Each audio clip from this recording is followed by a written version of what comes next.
So, Paul, this definitely doesn't look like a cabin in the woods. What's going on here? That is our DTEC series, a COVID extraction and CLIA laboratory made in a shipping container. The team was tasked with a mission of finding small spaces to deploy extraction and testing units so that hard-to-reach people, poor people, can get the same tests and test results as everybody else. And one of the beautiful things is that we build it remotely off-site, and then all of a sudden it can be delivered and activated in days, unlike traditional construction where, it'll take years. Hey Chris, how on earth does one go about transforming a container into a lab? I think when you begin your cutting and welding on the box and you start mating them together, it's just ensuring a tight seal so that you can take one box and add 3, 4, 5, however many you want, and make it feel like it's still a single structure. Guys, this seems like such a Grimshaw project. From the outset, we've used industrial design and integrated it into architecture. So you can really look at how you design a building as a kit of parts. Let's get to brass tacks. How does this literally work? There's a collection stage and then there's the actual laboratory stage. So samples literally come in one door and come out the other door. So when we first designed it, it was a 3-hour process with a 2-hour test, and there's now a 90-minute process with a 45-minute test, and the next one coming up actually tests for influenza and COVID-19 at the same time. It's a very complex process and it looks very simple. And that's the art, is making something that's complicated look really simple. Well, this is a typical laboratory for you, where we analyze the blood. So let's pretend this was a specimen that came in from someone complaining of chest pain. Our goal is to make sure that we test this in the shortest period of time so that we can get those results back to the physician as soon as possible. So this is the Atelica solution from Siemens Healthineers. This analyzes blood glucose, in addition to testing things such as HIV, pregnancy, cardiac conditions. Wow, this machine does everything. So we're going to load it onto the system, and we do so in a priority or stat rack. A robotic arm will pick up the stat, so that's prioritized over all of the other routine samples that are on here. So Scott, I can see how these things are completely modular. Look at how they all fit together. Exactly. We can connect these together in over 300 different configurations, just like Legos. We did that so we can fit into any size lab and scale the system to fit customers' needs. And it's future-proof. We're adding new functions all the time. For example, one of our most recent additions is a decapper. Oh, wow. Where was that on Super Bowl Sunday when I needed it? This is our new tablet application we just launched. Looks really clean. It looks really... Can I touch? Yeah, definitely. Now, I know nothing about diagnostics, but I feel like I could use this straight out of the gate. We try to make tasks as simple as possible so it doesn't take a lot of training to use the system. I think you did a great job.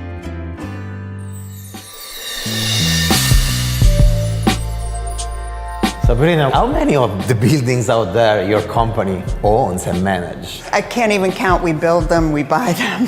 It's quite a responsibility, huh? So we make a point of staying ahead of that leading edge in technology, whether it be to deliver an elevated architectural experience or the latest technology. In this building, we installed a digital twin. So a digital twin is a virtual replica of the building systems, whether it be security, HVAC, your metering. All of these are synthesized onto one screen, which allows a building manager or operator to better operate their building and provide comfort for our tenants. And we can foresee when a piece of equipment is going to fail. And in addition, the digital twin will tell us whether or not that piece of equipment is under warranty and what is the phone number we need to call to have that piece of equipment changed. So we own just under 2,000 buildings globally. Wow. So the opportunity is enormous.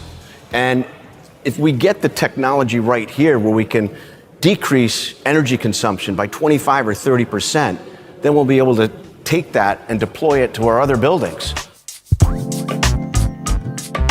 So Ian, show me how it works. Sure. This is the digital twin of One Manhattan West. I see there are a couple of red lines. What does it mean? It means there's a piece of equipment that's in an alarm state. We call those insights. And And we could turn on additional systems like the mechanical system, which is all the ductwork and the equipment like the fans. And we can access very technical data so that if it's your responsibility to go out to that piece of equipment, you have all the information that you need to make an informed decision. So the goal with Fresco is to get this beautiful analog quality into a digital environment. So this is Fresco. Let me show you our digital oil paints. So you'll see when I'm painting here, Oh, wow. we've already got that kind of 3D streaky Looks so texture real. in here. And then when we bring in extra color, I get that same gorgeous blending, smudging effect. So with watercolor, you know, the amount of water on your brush affects the paint effect you get. And then there's also blending effects you get when you mix colors. So we've, again, tried to take the best of both worlds of this into Fresco, and I can blend another color into it, and look at how those blend together. It keeps blending after you've taken the stylus off the screen, just like real watercolor would. Yep, and actually, Fresco is now available also on the iPhone, so the rectangle gets even smaller. So now I'm actually painting with watercolor using my finger right on my phone. But there's one more thing I want to bring up, and that's a collaboration feature. Kyle and I are working on something together right now. Hey, Kyle. Hey, Kyle. Hey, Will. One more thing I think we should definitely do, Kyle, is add some visible magic kind of sparkles coming out of the hands and the wand. And now we've got stars. Yeah, just like that. Cool. Charcoal is something I use all the time, and using it here feels exactly like the real thing. If I want to do a live stream, I just tell everybody, hey guys, I'm going live, and right from inside the app, I start broadcasting, and they can comment and chat and ask me questions while I'm drawing. Okay, check it out and tell me what you think. Oh man, that is so awesome. My beard has never looked better, and it looks like a real sketch from a real sketchbook.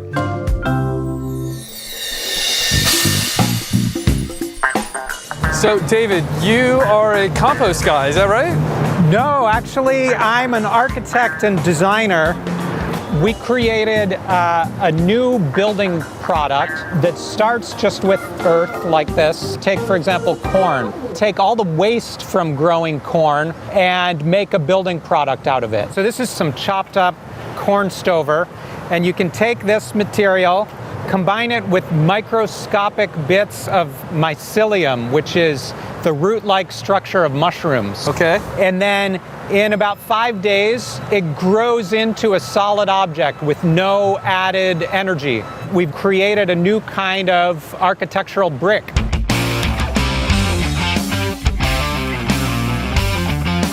Basically a new low-carbon building material. It has very low environmental footprint. And even though it's lightweight, you can make a pretty strong and big structure out of it. This is a scale model of the structure that we built. It was 40 feet tall in real life. Wow. And this was in the courtyard of MoMA PS1 for 3 months of the summer. Then at the end of the summer, it was a temporary installation, so we had to take it down. We took the bricks, we brought them to this compost site here, crumbled them up into smaller pieces, and then after a couple of months, they returned to soil, which we could start the cycle again with. We could plant new crops and then have a new cycle of life. So, Justin, these bricks came here to you and you started breaking them down, right? Yeah, that's what's amazing about these bricks is that they're actually compostable and they can be just broken apart. So the big idea here is that this is part of a whole cycle, right? Yeah, like sort of mimicking a complete ecological system. This is a building material that's non-toxic enough that I would even let my own son take a bite of it. How's it taste, Saul? Like oatmeal.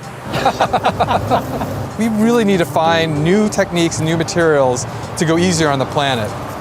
Now, this mushroom brick may be part of the solution. I'm just not sure that I'm ready to eat it. We did the design in the New York studio, and we had a very ambitious program from the outset. And that was to create something completely self-sustaining, generating all of its own power, cooling, generate all of its own water. So this is the original concept model. So what you're seeing is that all of the exhibition space is actually sunk below the ground, and then we take the landscape up over the rest of the building. So then after that, how do you provide all the energy to meet all of those needs? Well, obviously, to put solar panels on the roof. And this is 130 meters across this way. But when we did a calculation, we realized it still wasn't creating enough power. So we had a problem. We thought, well, maybe it's a landscape piece, something like a tree. We found this dragon tree that was very prominent, and it met some of the architectural attributes we required for this energy tree, and importantly, it would create a lot of shade. What we needed to achieve is something that was strong enough to support a fairly lightweight disc up above. There was a company only 10 minutes from the site called Premier Composite Technologies that builds with composites and carbon fiber. It was a perfect match because they also worked with a photovoltaic company, Sunovation, and they could help us develop this lightweight disc at the top. It tracks the sun from morning through to evening around a vertical axis, and overnight it returns back to its beginning position for the next day. So far, this enormous innovation appears as a one-off, but there's already talk of making this reproducible. We could be looking at a whole new way of building renewable, off-the-grid, large-scale structures. What materials would you expect to use to make a watch? Glass, aluminum, plastic? I don't know, maybe leather for the strap? Well, the two designers we're about to meet had different ideas, inspired by the urban materials around them. So Denise, if you look up, this is actually where we got our inspiration from for aggregate. The Transamerica building? Yeah, so it's actually not the building itself, but the material the building's made out of. The concrete was actually the most important element. It's hard to imagine going from a big building like this to something that's small enough to wear on a wrist. You guys are crazy. Mike said I was crazy too. And so is this a concrete watch on your wrist now? Yes, the bezel and the dial is made of concrete.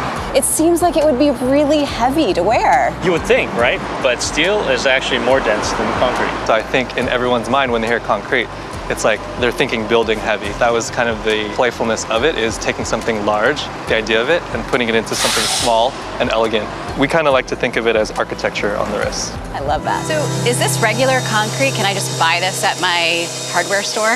This is not conventional concrete. This has a much higher strength to weight ratio, and it's much denser than regular concrete.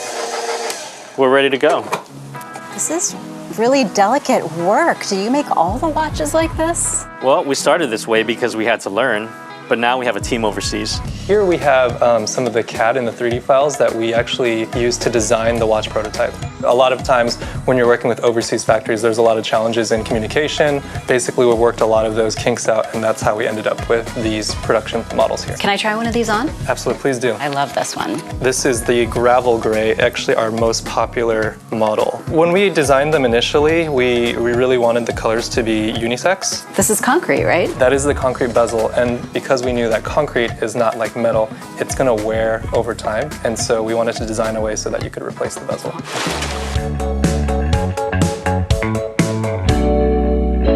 Cody, Zach, now you are the designers behind this particular innovation. We are. We're actually naval architects, and we were tasked with designing all of the underwater hydrodynamic surfaces. We actually designed the planes with the same software used to design airplanes, and the shape comes about as effectively optimized for the physics of the water. So you've designed this so anybody can use it? Well, if we've done our job right, we've designed it so that your brain is smart enough to control it just after a couple of minutes of practice. It's almost as if I become part of the mechanics of the device. Absolutely. You're effectively flying, and your weight is controlling every movement of the board.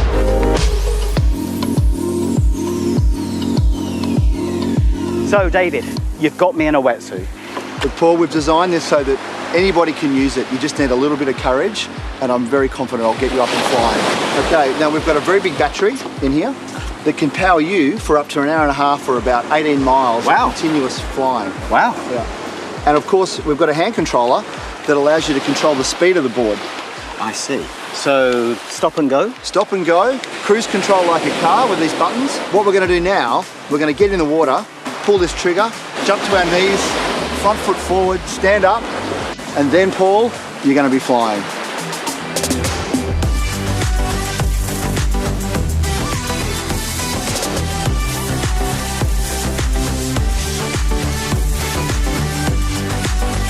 So this is one example of a thing we call generative design, which is a new approach to automatically creating really, really lightweight designs like this. And this over here is another example. So this is a aircraft seat. And we don't just work with aircraft companies, we also work, with things that fly and things that go further out there into space. You mean like NASA? Exactly, yeah. NASA JPL is one of the projects we're working on right now, and they're trying to search for life beyond Earth. Danny, you're the lead designer on the lander. That's correct, yeah. So I was working with the JPL engineers and we were trying to capture all of the design goals and constraints and putting them into our software. Things like the manufacturing method, the material, and we take all of that data and we generate a lot of solutions for the problem. So this is one component of the lander and we've generated several options for it. I would think that would take a designer usually a lot of time to do that. Well, you wouldn't. You would come up with just one or two of these solutions. And so by letting the software generate all of the options for you, you're much more capable of making those upfront decisions. And so we generated some solutions for the lander, and then this was the final one. Wow, that looks so sci-fi. Yeah, because it's not designed by a human. And it's not symmetric because that's the most optimal shape. So do you want to go see it? You mean you've made this in person? It's not just on the screen? Yeah, we manufactured it. It doesn't look like anything that an engineer would have designed with all these crazy shapes because the algorithm has said you don't need all that material. But we've got metal parts, what is this? This is metal as well, but this one is cast. The legs are CNC machined, and then the internal structure is additive. So the acrylic box is going to be a radiation shield. It's going to be made out of metals. The radiation shield, we will have all of the scientific instruments to do research on a different planet. So the lighter weight, the more weight they could put actually into this compartment to do the scientific experiments. Exactly. Because we were leveraging generative, it also means that if the design requirements change, you're able to adapt a lot more quickly and generate a new design faster. Well, what's the issue if they miss a deadline? The launch window happens, maybe every 2 to 3 years because they're literally waiting for the planets to align. So what do the engineers think of this? Is this a success? Yeah, they were blown away. Typically they achieve, 10% weight reduction. Here we got around 30 to 35%. Wow, that's a huge savings. And you did all of that with generative design. Generative design is a step towards the AI future, but in this future, artificial intelligence is augmenting human designers, enabling them to try more options and ideas than they would have ever dreamed of. As a designer, I know making something so simple is actually hard. Yes, this was incredibly hard because we wanted to make it all one piece. That's why it doesn't tear, because you don't have seams. And then the zipper is very hard to get out of a mold, and so that took me over a year and millions of dollars to get that done. But this, if you look at the corner, there's no overlap in the corner, which is really great for pouring. It's also great for cleaning in the dishwasher. I have Monica cutting up some vegetables for us. Hi. So if you want to throw those in there, I'm going to show you how to steam in a zip top. Just throw a little bit of water in, and then zip it almost all the way shut, leave an inch open. Oh, that looks easy. It's very easy and great for meal prep. Then you just throw it in the microwave for 4 minutes. All right, Steve, why don't you grab some soup? Sure. Oh, this is super hot. This is sturdy. You don't even have to hold on to it. It stands up and stays open for you. Look, Ma, no hands. And then you can turn around and pour that back in, and you can test this pour spout. Oh, okay. Oh, look how easy it pours. Very easy to control. Fantastic. Cool little touch. Stays open, zips shut. So easy.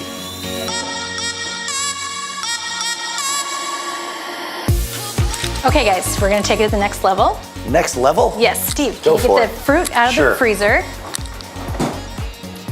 And Monica, you're going to blend it for us. You can blend right in it? Absolutely. Get out of here. It's not gonna cut it? It won't cut it. Go ahead. I can't believe this isn't tearing it to shreds. That's unbelievable. Look at that, beautiful. Nice pour. Cheers. Cheers to Zip Top. What a great innovation. Thank you.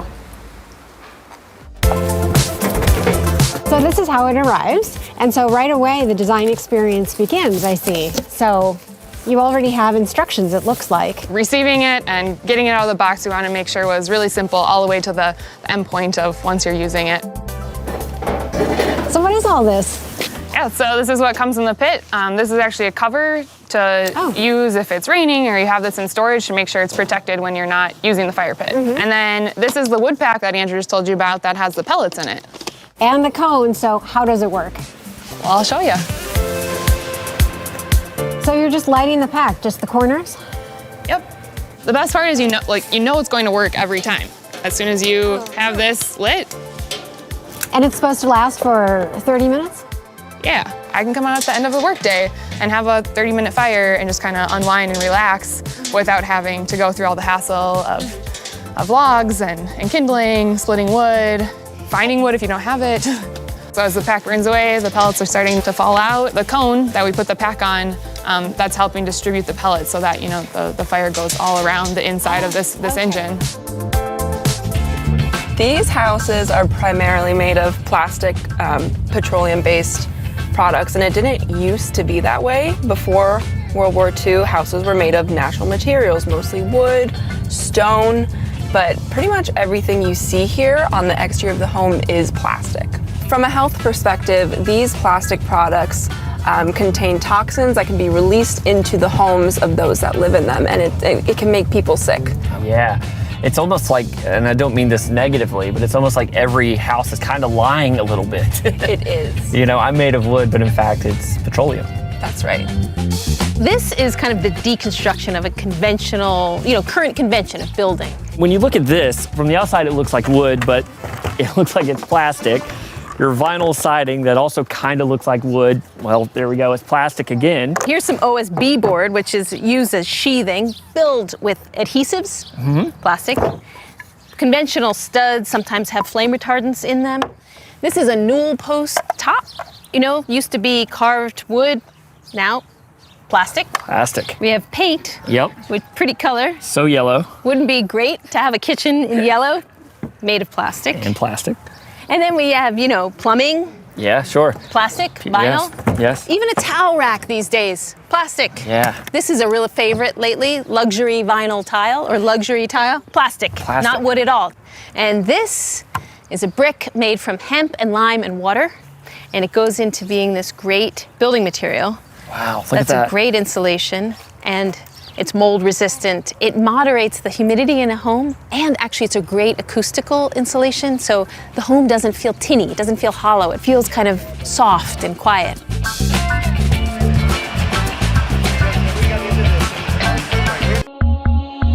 Hey Sean, how's it going?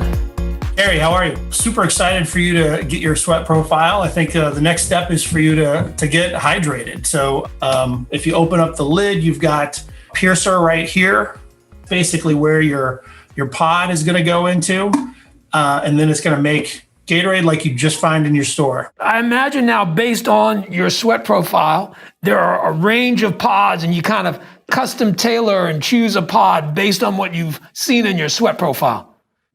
Correct. It also depends on the intensity of workout, how heavy of a sweater, the volume that you sweat out, as well as how much fuel, how intensity your exercise is going to be. Another interesting feature of this is the highly personalized nature of these ID rings. We have the ability to actually make a lot of different designs on the bottle cap here, and you can mix and match and have a lot of flexibility and personalization there as well. There's a really great story that we just did to kind of use the findings and the capabilities that we unlocked with GX and actually co-created a bottle with Serena Williams. You can see on the back side of this TPE, there's the word strong. She is a strong athlete, strong woman. And this is really coming through in the bottle that she co-created with the Gatorade team. I really love how sustainable this product is. The stats are just amazing. 60% less plastic used, 40% less greenhouse gas emissions, 80% less space needed in transportation, and 90% less usage of water and energy in production compared to ready-to-drink bottles. The GX Sweat Patch and platform is bringing elite-level sports science to everyone. I'm so inspired that with my new training buddy, Xavi, we're gonna catch another workout. Ready? Let's do it. Let's go. How in the world do we redesign adolescent sexual health care? Well, it might come as a surprise. We worked with young people. Imagine that. We recruited young people from Chicago South Side to work with us over the summer. They did their own design research. They went into a mobile health unit, really tried to understand what was and wasn't working in a clinical experience. They analyzed their data and they came up with a range of concepts to really speak to the kinds of care that they want. So not like that. No, we need to get beyond words. So young people did their own research, right? So they went into the field and they tried to understand what was working and not working. One of the teams noticed they were introduced to a method during their counseling experience and they were like, what is this? So when they were analyzing their data, they wanted to understand, like, what are all the methods? What do they do? How do they work? And why aren't we seeing them? And so they really wanted to understand this. And so they had a chance to generate a bunch of ideas, and in their workshop, they built a tool because they wanted to have young people have the experience of understanding what the stuff was, because they were just like so inspired and they wanted everybody to know. And they wanted to see them without hierarchy. They wanted to know what they look like, what they feel like, their size, and how they work. This isn't the final prototype, is it? No, it's not. We went from here to here. And so we worked with all sorts of designers, industrial designers, brand designers, service designers, to really understand how this tool needed to work. And so, for instance, we thought about the overall form factor. How do we display all of the methods? And we paid a lot of attention to the look and feel. So for instance, with the implant, it's made to feel like how the implant would feel under your skin. How big is an IUD? Oh my gosh, it's so small and it's so flexible. Now I understand how that works. This tool is busting myths because people don't know how small an IUD is or how flexible it is. So a lot of thought was really given to making sure that this really helps young people understand how methods work. Amanda, how do healthcare providers feel about this? Healthcare providers actually helped us design this, and so it needs to fit into their lives and into their pockets. Additionally, it can also hang on a hook in their office. So we know that if it doesn't work this way, then it's not going to make it into clinic. Angel, tell me about your role on the design team. Well, Debbie, I actually help them test out their products while also giving them intensive feedback so that they can know how people like me who are adolescents know what we want, but also help healthcare professionals know how to use it in a real setting. Who would your ideal healthcare practitioner be like? Well, I would have to say it's a mix between Michelle Obama, Beyonce, and one of my favorite authors, Sharon Draper. Who would have thought there were this many options for birth control? When I was in 7th grade science class, all Mr. Margiotta taught us was about birds and bees. Angel, did you find this helpful? Actually, I thought it was extremely helpful to know I had so many options to choose from. In case I don't like one, I can always use something else instead. Dr. Gilliam, is this a game changer? You know, it is. I actually would not go to clinic without this tool. Did Dr. Gilliam meet your expectations of the ideal doctor? Most definitely, of course. You know, she has that mix of Beyonce, you know, inspirational, a powerhouse. She holds her ground. You know, she has that Michelle Obama little razzle-dazzle to it. She helps with youth and teens, and you know she's an advocate for them. But also, like my favorite author, Sharon Draper, she knows a lot about her youth, and also when it comes to trauma or anything that they're going through, she'll be easy to talk to. I think she rocks. Most definitely, you know. Hello Options is a forward-thinking design that reflects the vision of creative young people. It will revolutionize the birth control counseling experience for everybody. What's key?